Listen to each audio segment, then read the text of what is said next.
घटना है वासना बैरी रोड की, जहां लड़का था लड़की के गेटअप में और एक कार आई, जबरदस्ती उसे उठाया, मारा, पीटा और रेप किया। क्यों पुलिस नहीं कर रही फर्दर इन्वेस्टिगेशन? क्यों कोर्ट रिजेक्ट कर रहा है ये केस? क्या अभिमन्यु को न्याय मिलेगा? जानने के लिए देखते रहिए FMS news.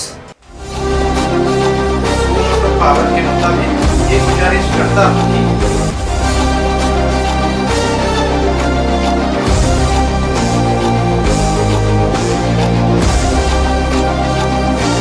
Case number 18762 suo motu versus state Abhimanyu Goyal versus others. मैं वेरीफाइंग वीडियो से उसरात kidnapping murder and gang rape, which is in section 376G of IPC, 363 section of IPC and section 307 of IPC के तहत charge लगाना चाहूंगा। Objection my Lord. Section 376G of IPC कहता है if a woman is raped by one or more men in a group, but ना तो यहाँ पे विमेन है और ना ही मेरा क्लाइंट ही है। आ लो Abhimanyu. Are you gay? No, I am not gay. ये नहीं तो बाइसेक्सुअल? मैं straight हूँ। तो ये क्रॉस ड्रेसिंग का सॉन्ग बचपन से था या अभी? Objection my lord, irrelevant. Sustained. No further questions. Now I would like to call doctor who checked my client after the incident. Doctor Rupa Shah, क्या आप हमको बताना चाहेंगे कि उस रात जब अभिमन्यु आपके पास आया था तो उसकी कंडीशन क्या थी? I didn't recognize him as a boy firstly, but उसकी हालत बहुत खराब थी। उसको बहुत बुरी तरीके से चोट लगी थी, उसके हाथ बहुत टाइम तक बांधे हुए थे, ऐसा लगा था। बहुत गहरी चोटें भी लगी थी, जैसे अभी भी उसके गले में उसके निशान हैं। Okay, no further questions my lord. तो क्या मैं आपसे पूछ सकता हूँ अभिमन्यु को कब लाया गया? जी 21 सितंबर सुबह 4 बजे। और आई होप कि आपने अपना सारा प्रोसीजर सक्सेस से फॉलो किया होगा। जी नहीं, एक्चुअली बहुत अलग केस था। लड़के का रेप केस का तो कोई प्रोसीजर ही नहीं है।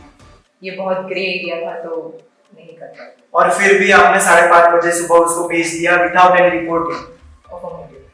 Point to be noted. My lord, अब मैं लेडी इंस्पेक्टर को बुलाना चाहूंगी जो उस दिन मौका वारदात पे मौजूद थी।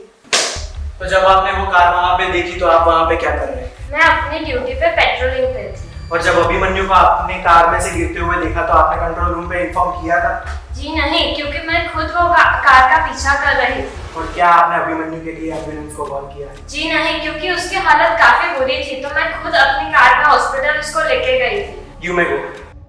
ये सारी बातें सुनकर तो यही लग रहा है कि मेरे क्लाइंट को फंसाया जा रहा है। यहाँ कोई लड़का लड़की बन के घूम रहा है, डॉक्टर्स और पुलिस उनके प्रोटोकॉल्स फॉलो नहीं कर रहे हैं। मेरे क्लाइंट की गलती सिर्फ इतनी थी कि उन्होंने इस लड़के को लड़की समझकर लिफ्ट दी और बाद में इसी लड़के ने उनको डराया धमकाया ये बोलकर कि पैसे दो वरना पुलिस को बुलाओ। The court is adjourned for the day. तो अब चलते हैं अभिमन्यु गोहिल केस की तरफ। आखिर क्या है अभिमन्यु का सच? क्या अभिमन्यु का इरादा उस कार में बैठे लोगों को लूटना था? क्यों थे अभिमन्यु कोर्ट में चुप? क्यों नहीं दे पाए कोई भी सवाल का जवाब? और एक बहुत बड़ी खबर अभिमन्यु केस से सामने आते हुए अभिमन्यु ने अपने ही घर में कर ली अपनी हत्या।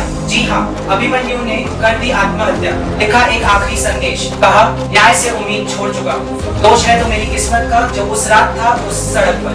क्या होगा कोर्ट का फैसला इस घटना के बाद? जानने के लिए देखते रहिए FMS न्यूज। योर ऑनर, मुझे ना तो ये केस समझ में आ रहा है ना ही इसके IPC सेक्शंस। मेरे क्लाइंट का इंटेंशन सिर्फ इतना था कि हेल्प करें और अभिमन्यु ने उनको ये डराया था। वो चाहते तो केस भी कर सकते थे पर उन्होंने नहीं किया। क्या यही उनकी गलती है? और एक ऐसा सेक्शन लगा देना कि जो कभी लड़कों के लिए काफी नहीं, तो ये क्या सही है? और मेरे क्लाइंट्स को बार-बार यहाँ पे बुलाना क्या उनको ट्रॉमा नहीं देता? My lord, जब लड़का लड़कियों के कपड़े पहने तो वो गे, बाइसेक्सुअल और क्रॉस ड्रेसर है और अपनी सेक्सुअल डिजायर्स को पूरा करता है। रही बात मेल हैरेसमेंट सेक्शन की, ऐसा तो कोई सेक्शन ही नहीं है। तो लड़कों के न्याय का क्या? मेल हैरेसमेंट का क्या? Even though there was a patriarchy in the past and there was no male harassment in the past, what about male facing harassment today? रही बात अभिमन्यु की क्रॉस ड्रेसिंग की, so it was not a funny thing.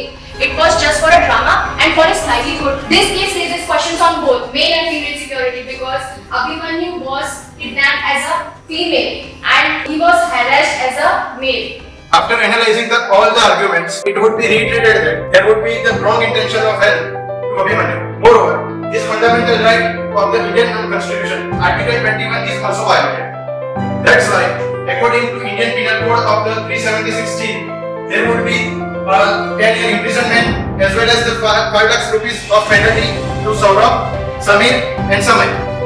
At last, there would be my strong recommendation to Indian government that there would be constitutional amendment in Indian law for men sexual harassment.